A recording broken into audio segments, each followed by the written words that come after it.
Hello everyone, my name is Lowko and welcome to a new game of StarCraft II Heart of the Storm. Today I'm going to be analyzing a game from none other than our hero Zerg player, NIV, also known as LowkoTV on Twitch TV. He's actually a subscriber to the LowkoTV page on Twitch TV, and I'm going to be analyzing his game right now. Every now and then I will be analyzing a random game from a random subscriber, and today LowkoTV is going to be the lucky one. Now we're gonna have a look at his Zerg vs Protoss, where the Protoss player is being pretty much the meanest, the most dick-ish kind of Protoss that you can be. What he's gonna do is first of all block the natural and then force LowkoTV to actually take the third base. Now what's gonna happen next is probably something that will happen to a ton of lower league Zergs. Octopus, our hero Protoss, is going to be making a couple of cannons right now, and even a random gateway. Not completely sure what that's doing right there, but there's gonna be cannons at the third base after the natural was getting blocked, and after being unable to get that one up. Now, meanwhile, on the Protoss side of things, he will just simply get a natural up and start chrono boosting out probes, right? Now, this is something that likely will happen to a lot of Zerg players. You lose the natural, you lose the Zerg, or you lose the third base, and then you just sort of don't really know what's gonna happen right now. Because honestly, if the Protoss player would, let's say, play absolutely perfect from now on, there would be absolutely zero ways that the Zerg player can deal with this anymore, right? You're playing from so far behind, getting a lair right now up, getting the natural up, but all this time the Protoss is just simply getting the natural up and going already, getting more and more probes. Now, after we see how Octopus is gonna be able to actually roll over our Zerg hero, we will actually take a look at what could have gone a little bit better and what we can do to actually prevent this sort of play from happening next time around. Now, as you can see, there's gonna be a couple of Zealots moving across the map. There's actually Immortals right now in production as well, and what's gonna happen is that once more this third base is gonna go down, and then all the Protoss units are gonna steam into the natural, and Niv asks himself, what in the actual heck could I have done better? So let's wait a little bit for the moment right here. Protoss player is making up right now for his inevitable engagement, and the Zerg player is dead. Right? So this is something that will happen to a lot of Zerg players, especially in the lower leagues. Now, first of all, what we need to take a look at is the moment that a Zerg player lost. Okay? Let's go to the very moment where the Zerg player is lost. Come on, Battle.net, you can do it. Right now! No, okay, not quite yet. So far it's okay, This is where the Zerg player has lost. Okay, we can take a look at the entire game, but basically the rest of these 9 minutes that are gonna happen after this are basically going to be Niv dying a slow and painful but inevitable death, right?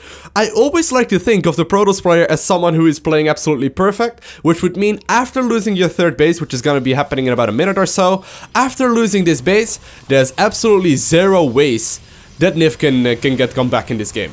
Because let's say the Protoss player, like the only way that Niv can really win this game once more is if Niv makes, or if the Octopus, the Protoss player, will actually make a mistake, right? So basically the game is already lost around the 4-minute mark. Now, there's a couple of things we can do in order to prevent this from happening. First and foremost, getting a third base off, or getting a third base at the third, instead of getting your natural up whenever your natural gets blocked, is in my opinion a bad idea. Now, I am aware that professional level Zerg players and Grandmaster level Zergs and maybe higher level Zergs do this all the time. The natural gets blocked. And what the Zerg player will instead of building the natural, is build a base at the third. I am aware that this happens a lot. However, if you're going to be in one of the lower leagues, just straight up do not do this, okay? It's gonna skip your macro, it's gonna make so many more problems than it's gonna gain you, so I would not advise doing this ever, unless you feel very, very comfortable with it, unless you're actually really good at this game already, and you know for sure that you won't be losing this to a Canon Rush like happens in this game. So that's the first complaint I got. Now let's go back to the actual point where we need to take a look. Because why did the natural get blocked, right? What can we do to actually make that better? So what Niv does right here is actually pretty standard, right? He tries to open up, that is, with a hatchery first. Now, this is the first little problem that I got right now. The hatchery first is actually a solid opener on a 4-player map. However, the Protoss player is already in our main base. Let's go back to this point right here. Keep in mind, we are always imagining that our opponent is playing absolutely perfect, right? keep in mind right now, you know the probe is in your main base. If you're gonna try and get a hatchery up, even though it's a 4-player map, there will be a big chance that the Protoss will try and block you, right? So what would be the better all-round option right now? What I would advise you to do whenever there's a probe scouting in the base, even though it's a 4-player map, simply go for a spawning pool first. So instead of taking this drone and actually trying to get it to the natural, the chance of it getting blocked is enormous. Right? Like, if the Protoss plays well, he will not allow you to get this hatchery up anytime soon.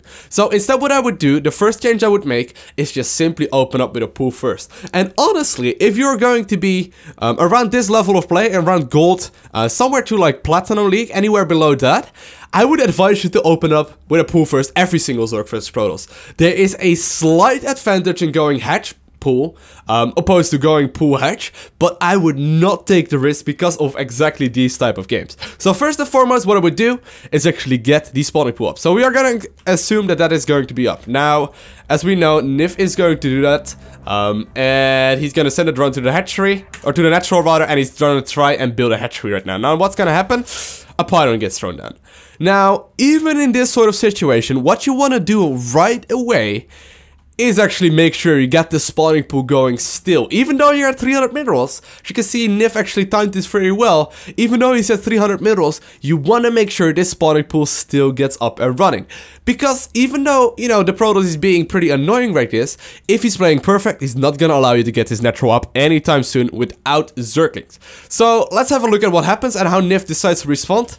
He's gonna pull a couple of drones from the mineral line in order to target fire down this pylon right now. Now, this is also something I do not like. Okay, so why is this not so good of an idea?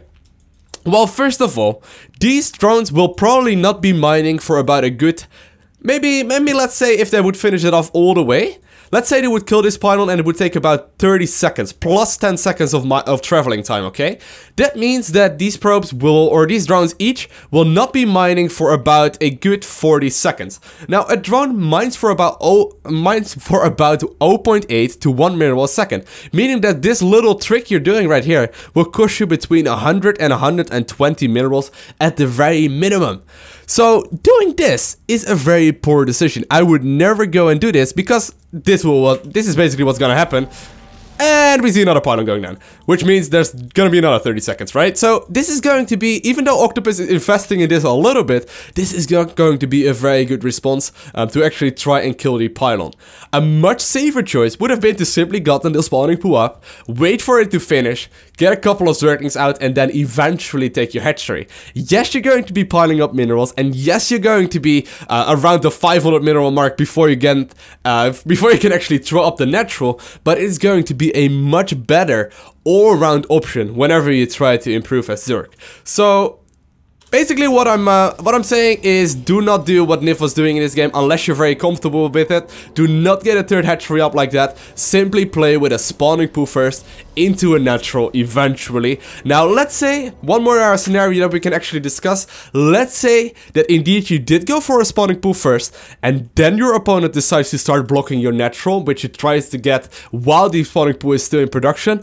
Just let him block it.